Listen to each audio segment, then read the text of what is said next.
que tout se passe bien pour vous.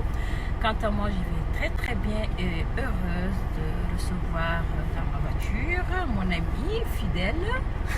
Comment vas-tu, Fidèle? Bonjour à tous nos, on va dire, internautes. Bonjour Pauline. Je suis très heureux d'être avec toi.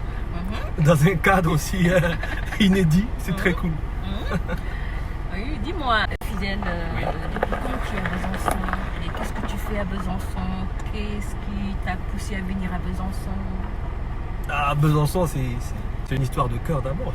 Je suis là depuis 4 ans et c'est une histoire de cœur. Voilà, Histoire de cœur. Oui, voilà. Cool. Voilà. Et donc, c'est une attache familiale qui me retient à Besançon. C'est une ville de cœur. J'ai mon gosse qui a 3 ans. Et voilà, donc je suis père depuis 3 ans. C'est cool. Un journaliste ivoirien en France. Et surtout dans l'Est de la France, Et parce que ouais. souvent on se cantonne à Paris. Alors en septembre 2016, j'ai une mission, je dois couvrir pour le compte d'une télévision panafricaine les rencontres Africa 2016 de la fondation de M. Lionel Zinsou à Africa France. Et je tombe sous le charme d'une Française en septembre. Charme d'une Française, pas une Africaine. Et donc voilà. Vous avez entendu ça? Et donc ce qui nous fait rester en France, c'est l'amour, c'est pas le reportage. Parce qu'en termes de reportage, c'est vrai, on a fait beaucoup de reportages sur le continent africain, mais voilà, certainement que le reportage dans les yeux de la Byzantine en question. Donc voilà. C'est normal. Donc voilà, donc ça fait 4 ans que je suis là. Mon fils il a 3 ans, il a eu 3 ans il y a quelques jours. Pourquoi avoir écrit un roman? Un roman pour relater la vie des journalistes en Afrique. Le roman c'est Tchapalo Tango. Tchapalo Tango. Voilà. Tchapalo Tango. Qu'est-ce que ça veut dire Tchapalo Tango? Déjà le Tchapalo c'est une bière de mille en Côte d'Ivoire. Je ne sais pas si au Sénégal ou en Mauritanie on retrouve ça, mais c'est une bière de mille. Au Sénégal, en Mauritanie, on ne boit pas. On ne se saoule pas, on ne boit pas. Incroyable, mais c'est une méprise de ma part, ça c'est vrai. Alors, peut-être au Mali, parce qu'au Mali, au Burkina Faso, on appelle ça le dolo. Et en Côte d'Ivoire, dans le nord de la Côte d'Ivoire, on appelle ça le Tchapalo. C'est une bière de mille qui a bercé mon enfance. Pas que pendant l'enfance, moi je buvais déjà, non. C'est une bière de mille qui donnait lieu à des discussions dans un bistrot traditionnel autour de cette bière. Symbolise l'ivresse du pouvoir. L'ivresse du pouvoir qui peut amener un opposant historique à devenir un autocrate. Et donc c'est la réalité du pouvoir autour de la liberté de la presse que j'essaie de décrire. C'est l'histoire d'un journaliste, un jeune journaliste qui est d'abord étudiant en sociologie, donc qui n'a pas fait des études de journalisme et qui va se retrouver au cœur du pouvoir et qui va être contraint à l'exil parce que simplement on l'accuse de complicité de terrorisme. Alors que derrière, s'il y a un complot au sommet de l'État, en fait, il est l'amant de la maîtresse du porte-parole du gouvernement.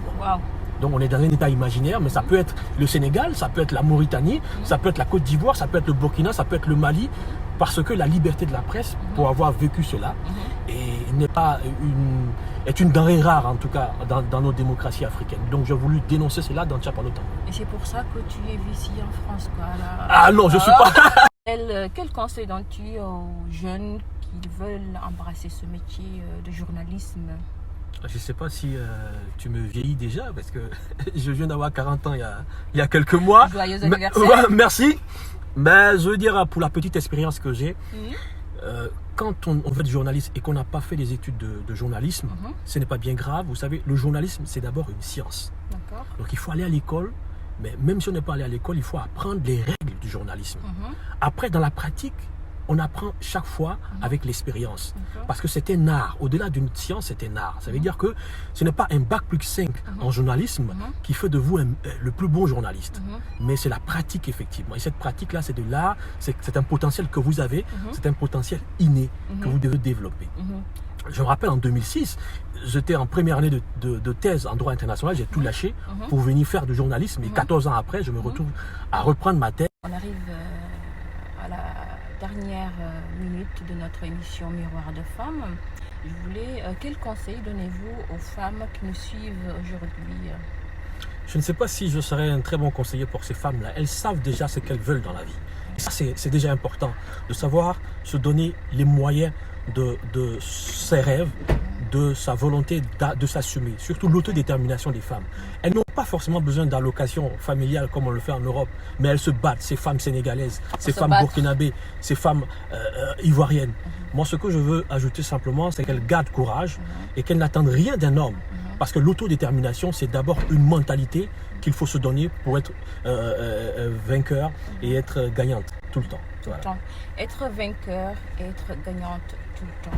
Alors, on va parler un peu du Chapalo Tango. Chapalo Tango, on va se saouler ou pas? Se saouler, mais on va le lire, le Chapalo Tango. Bientôt disponible en Afrique. N'hésitez pas d'aller le chercher, d'aller l'acheter parce que c'est très intéressant ce qu'il y a dedans, non? Bien sûr. Ça cartonne et ça ouvre l'esprit aussi. Donc n'hésitez pas, mes chères sœurs, d'aller acheter le livre.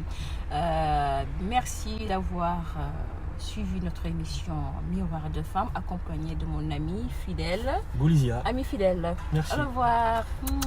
À bientôt.